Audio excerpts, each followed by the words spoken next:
the star and also executive producer, co-creators, and executive producers of Chad Powers. Ladies and gentlemen, Glen Powell and Michael Waldron are here on the program. Good to see you, gents. How are you guys here on the premiere date of this program? Outstanding. We're having the best time. This is a hell of a way to kick it off. We're really proud of the show, and as college football fans ourselves, I think the entire nation's gonna love it. Created out of whole cloth from the very famous Eli Manning undercover trying out for Penn State video that went viral. And so we put it in your hands, Michael, and you come up with the backstory. Is that how we worked it here with our friend over here? This was a team effort. I can't. You got to take half the credit or half the blame for this one. I'm told it's credit, sir. Yeah, I mean, this was such a crazy idea to try and build a show out of, and I think it was. Initially, I was like, all right, well, could you actually do a show?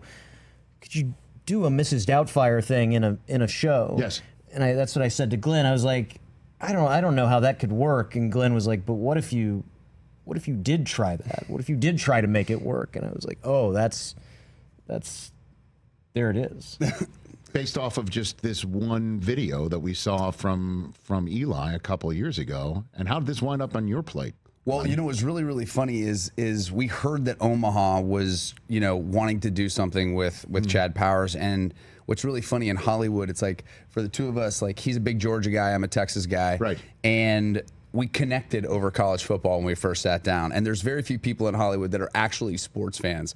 And so when these rights came up, like it didn't feel like everybody was as nearly as excited as we were. And we were like, okay, let's figure this out. So we put our heads together on it, and it just is one of those things. This show just combines all the things we love. Because like when you go, I mean, I just went to the Texas game on Saturday. I was back there, and what you just realize is that bringing people into the world of college football, there's nothing like it. The passion around it, and even just I've been to Sanford Field. You've been to DKR, and it's like sharing that is a really special experience. And this show just really, I think, just really taps into that kind of passion. But the stakes around it, the fun part about it is that we have a show in which we use that sort of device that Eli had, which is like you knew that Eli Manning was under that mask on the Penn State tryout. So we get to take that sort of same device and have kind of that crazy pressure cooker of a team that's vying for a national title. But meanwhile, their quarterback is not who he says he is. It's Chad Powers here. Glen Powell and Michael Waldron, the co-creators and executive producers of the highly anticipated show based off the Eli Manning video from years ago. It premieres today with 2 episodes on Hulu. New episodes released weekly on Tuesdays. Our ESPN Radio audience has just rejoined us, and it is really awesome to see this thing come to life right here. And so it was out there amongst the world that Omaha was looking to do this, that Eli was looking to do this, and did you pitch the Mannings? Or did they pitch you? How does this work? We were the ones insane enough to say let's chase it. Glenn and I we've been buddies and had wanted to do something together, and like Glenn said, we bonded over our love of college football. Glenn is a Texas fan. I went to UGA. And we thought that maybe this is a great opportunity to do sort of the modern story set in the world of college football. But what I think was really funny with Eli in particular is like, I mean, our pitch was like a no-brainer. I think we blew it out of the water. But what was really, really funny is, Eli is the best. Am I allowed to say talker on here? Go for it. Okay, cool, great. He's the best talker out there. The Manning brothers are. This interview just got way better. Kind of picked, and that's kind of sneaky about Eli. Is that he is exactly what you're saying, but he comes across, when he's such selling a ball buster. sandwiches. He's such a ball buster. I'll tell you an Eli story. Please. Right as we started developing this with those guys, it's like, it's cool to be on an email chain with Eli Manning. I'm riding high off of that alone. And so every Thanksgiving, my family has a Thanksgiving football game. And one Thanksgiving, I was playing quarterback, and I had a pretty impressive touchdown pass I thought that was caught on video. And so I sent it to our Chad Powers email chain. And about a week later, I got an email back from Eli where he had broken it down and just eviscerated me with like graphics. Oh my goodness! From the Manning cast, just, I mean, really pulver about my form and my mechanics and everything, which are not good. Yeah. And that really sums up the Eli experience. How'd you take it? It was wonderful. It was I showed it to everyone I knew instantly. Yeah, it's great. And what was your contact with Eli? I mean, the funny part about it is as we started, as we were pitching, it's like one of the funny parts is Eli just goes, "Hey, I'm worried about your form," and I was like, "Okay, like why?" I was like, I played high school football, but I'm not, And he goes, I saw Top Gun Maverick, and I was like, okay, a beach football sequence is not indicative. I said, first off, those balls were covered in coconut oil. Everyone was greased up. Everybody knows that dogfight football doesn't exist. Yes. And it's not about the form, it's about the flexing. And I said, once you get me on the field, there will be no coconut oil in sight. This is about a different thing. You're gonna have your shirt on, the whole thing. I mean, please. Well, the shirt's off. I don't want to deceive people into thinking that Glenn's shirt is on the whole time in the show. I'd like people to watch. I'm sorry, I didn't mean to denigrate the product in advance, but shirt is off. Eli did, connect us with, like the greatest coaches, in the game. I was with Nick Shimanek, who's Patrick Mahomes' coach. And so we really, had Pat O'Hara, who's the former offensive coordinator for the Titans, on me just to make sure. And the funny part is every practice I went to, there was obviously, footage of it. And I didn't realize that all the footage was going straight to Peyton and Eli. So I would get texts from them about, hey, try to lick in your fingers right before the snap, or hey, make sure I didn't see that your eyes were on the safety here. That's where you should be reading right now. So I was literally like, oh, wow, we got to be. So everything that you see in the show, the thing I'm really proud of in the show is that it is funny as hell. I mean, it is, and I've showed it to people across the board. People love the show. But the thing I'm really proud of is people that really know football are going to look at it and go, wow, that's head to toe legit, I love that. So the Mannings were less interested in the plot and the content and more interested in you looking like a quarterback? Like, where do we parcel this out percentage wise? It is one of the things I worried about the most when creating the show. Because look, but think about it. It's like we're all football fans. You watch top tier quarterbacks play every week, right? And you know what that looks like. Yes. And look, I'm an actor, right? Like, I'm not pretending to be, a top tier athlete, but that magic trick has to exist regardless. You have to believe this guy is one of the best, in the world. And so, I definitely lowered my head to try to make sure audiences weren't like, oh my God, because we've all seen that go wrong. And it's you out there, and you did the work, and it's Glenn out there in the helmet, and making those throws, and they cared. They cared as much about the mechanics as they did about the plot. Yeah. Okay. It was fun. It's actually Eli came to the writers' room just to make sure everything, even around the football, not even the stuff on the field, was legit. How it all formed. But when you're talking about, Peyton and Eli obviously have experienced what it is to be in a big game environment in college. So all the life around it really was thought about just to make sure that we're insulating the show with authenticity. So Eli Manning comes to the writers' room of Chad Powers. Yeah. Yes. And where does this rank for you in terms of pressure that you've been with the show Loki, Heels, our Mike O'Malley has been on this program. He brought James Harrison with him, by the way. Yeah. Which definitely, that might bring some pressure when you're handing a script to James Harrison. He doesn't like a line you or want to something. make sure you're writing good stuff for him. Understood. When Harrison might give you a little look. But where does Eli Manning strolling into a writer's room rank for you, Michael Waldron?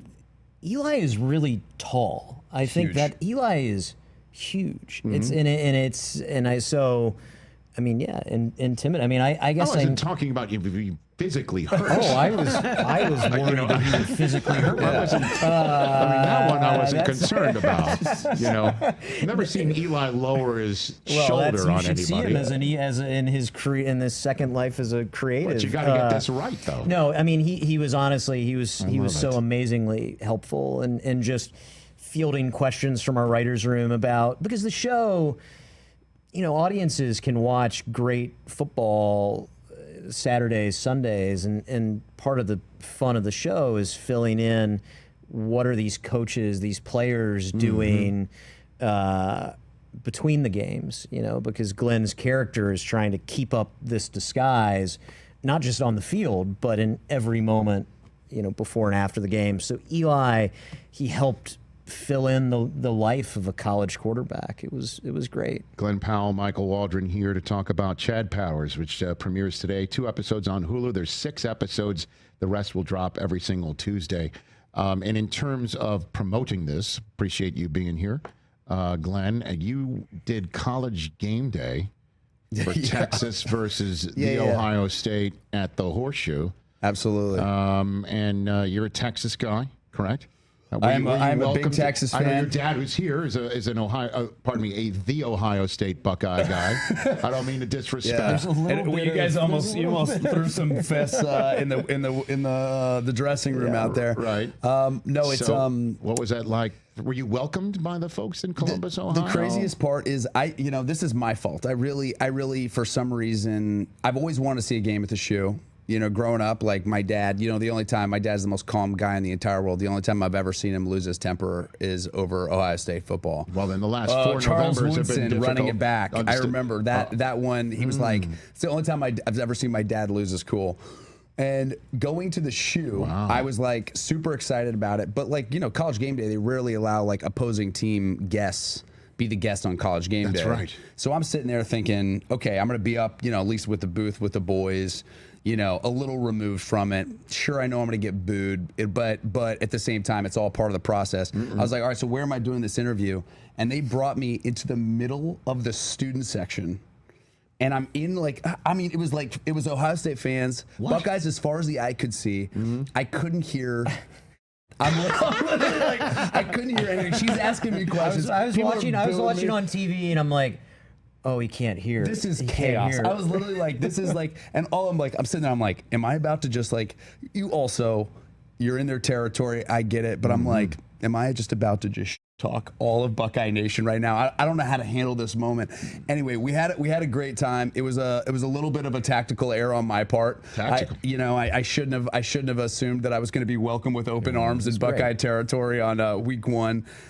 Most anticipated game of the year, but it was a hell of a game. We had a fun time, and it was good to get to finally go back to the old man stomping grounds. And you were there for Corso's last broadcast too, right? That was magical. What was that like? That was magical. I mean, Corso is one of those guys that, at least for me, it just kind of is sort of like epitomizes the magic around college football. He just doesn't treat it so seriously. He's having a blast. It's all about the fun, great matchups, great games. And, he's been in our living room ever since I've, been able to walk. I mean, he's been doing this broadcast that is really, I don't know, for me, the magic of the weekend with my family. And that's college football is one of the things that my family and I share, that we all love.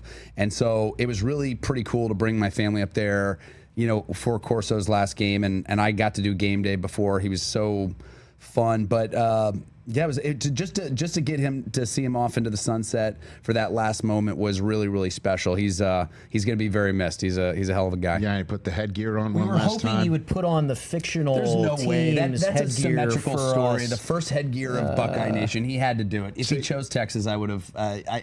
You understand story structure. You understand. But I'm just saying, as a marketing opportunity, if he had put on the catfish head, that would have been For Chad Powers. for Chad Powers. I mean, just to start it, and then all of the Horseshoe be like, what's up? Everyone was really Corso? confused about his Like legacy. leave- All of a sudden, what is happening? I mean, you couldn't work it out. Just tell him, hey, before you do it, I know the whole country. Slip some money in I his think maybe cleats. he'll come back. Maybe one more. It would be a good idea. I don't know. I mean, in all honesty, Chad Powers, let's hope it gets successful. We get maybe multiple seasons of it. Corso will be involved. I don't know. You tell me. Fingers crossed. We name check him in that. You do? clip. I heard his name in the he's clip. canonized. Yeah, he's That's in there. pretty cool. Yeah. Okay. And so, have you picked Eli's brain at all about his nephew for your team? Oh yeah. Do you dare to do that? Oh no. I saw Eli last week at DKR. So, Okay. No, Eli. The fun part is the Mannings are all over my life in a great way, and it was great to see Arch really show up for the Longhorns this past week and show some swagger, and obviously I just feel like the Longhorns showed up on both sides of the ball and just showed what they're capable of. I mean, we got a hell of a year ahead of us. I mean, I'm a little worried about Georgia. We'll see how that goes. But we have again. That would be. We have a gauntlet ahead of us. But I'm feeling very optimistic about where the team's heading. Okay, you and McConaughey, part of the Minister of Culture. Or whatever. McConaughey's got an actual title. I just sort of show up. Where's your title, man? I'm not really on the salary, yet. I don't know. But McConaughey, I gotta say, I'm really trying to stay employed right now on the acting side of things. I'm doing my best, but I'm choosing my moments to come watch Texas football. I tune in every week, no matter where I am in the world.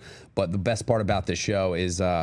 I can write off all my visits to Austin. Make sure I catch the game. This is really a tax opportunity. I don't know. I don't know if you should be talking about this on TV. Just wait a minute. Audited out of nowhere. I don't know how that works. I'm working for Arch's uncle, or I'm creating something that Arch's uncles, plural, are very, and Dad. I'm sure Cooper wants this to succeed as well. Yep, absolutely. Okay. I think we can make a case for it.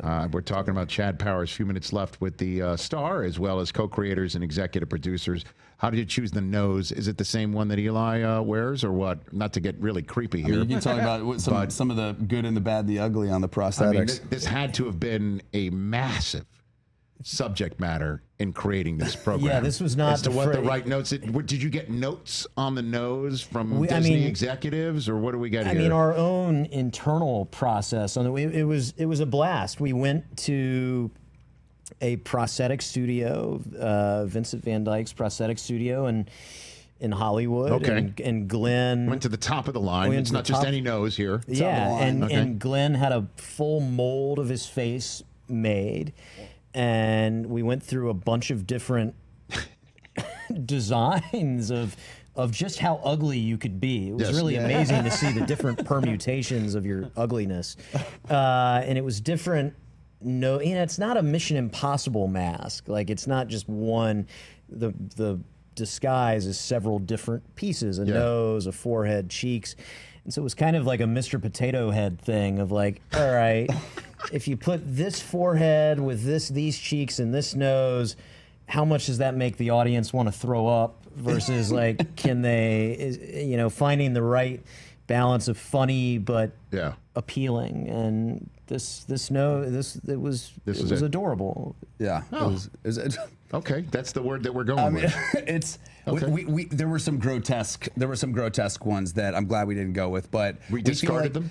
Yeah, we have pictures of it, but they're not pretty. But I feel like this is the most reminiscent of what Eli did. I feel like when you put our faces, we wanted to evoke the look that Eli had. But it's funny now. I say adorable because when I see Glenn, my friend, as Glenn, there's part of me that I'm like, that's not the real you. I spent so much time with Glenn in disguise as Chad that I'm actually in some ways more comfortable with him. No kidding. In disguise. Now we're getting really deep. Yeah, it's psychological. Yeah, totally. Damage. How the hell did you guys meet then?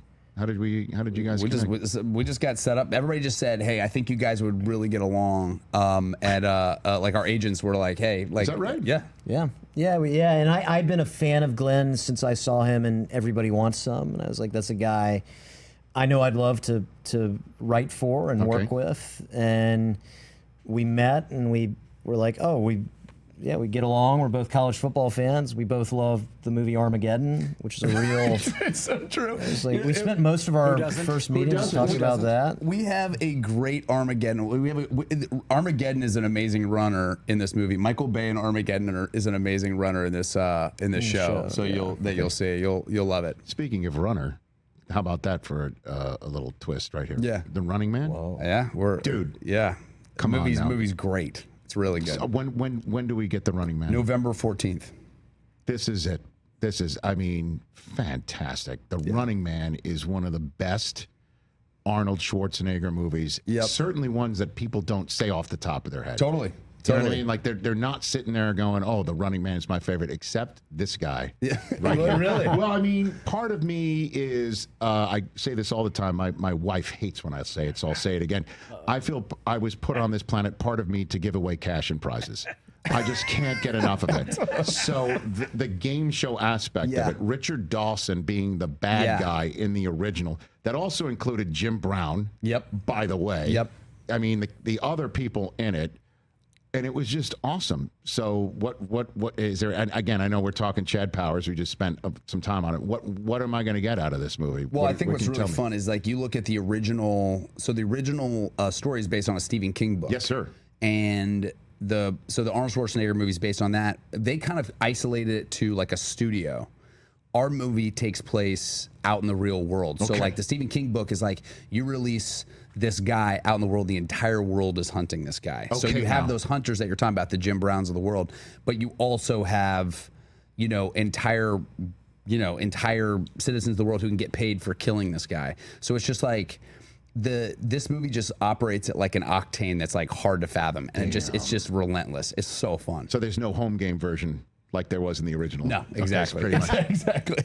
Only in a rerun. It's one of my favorite lines in the history of anything. Trust me, I'm geeking out about it. I can't wait for you to see it. You're gonna love it. I cannot wait for that. And is there any potential Top Gun sequel that's in the works here or no? That's a Tom and Jerry issue.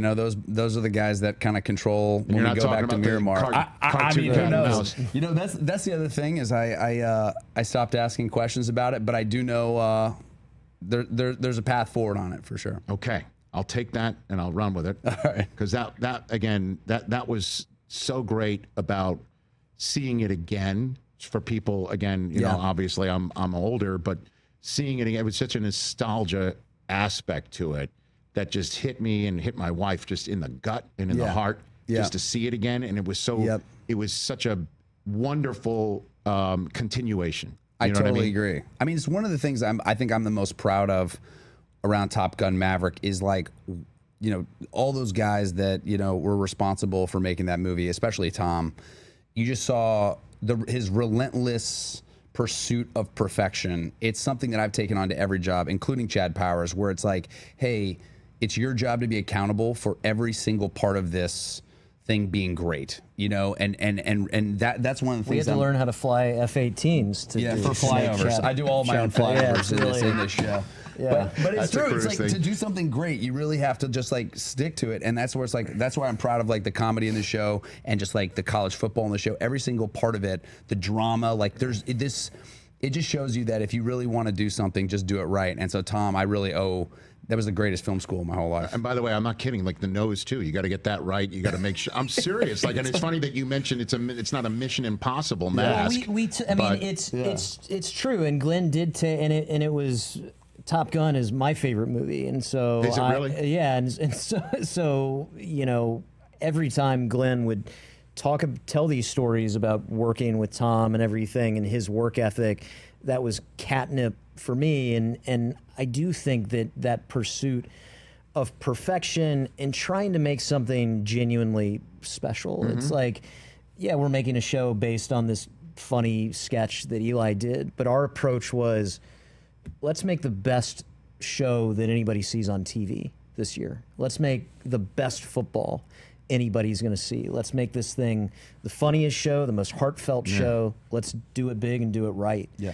And so, we're pretty proud of it. Fantastic. Now, in the final, minutes we have here, explain Loki to me, will you please? Oh, right. Okay. Well, Loki. So basically, the way time works is that all instances of time are happening all at once. The multiverse is.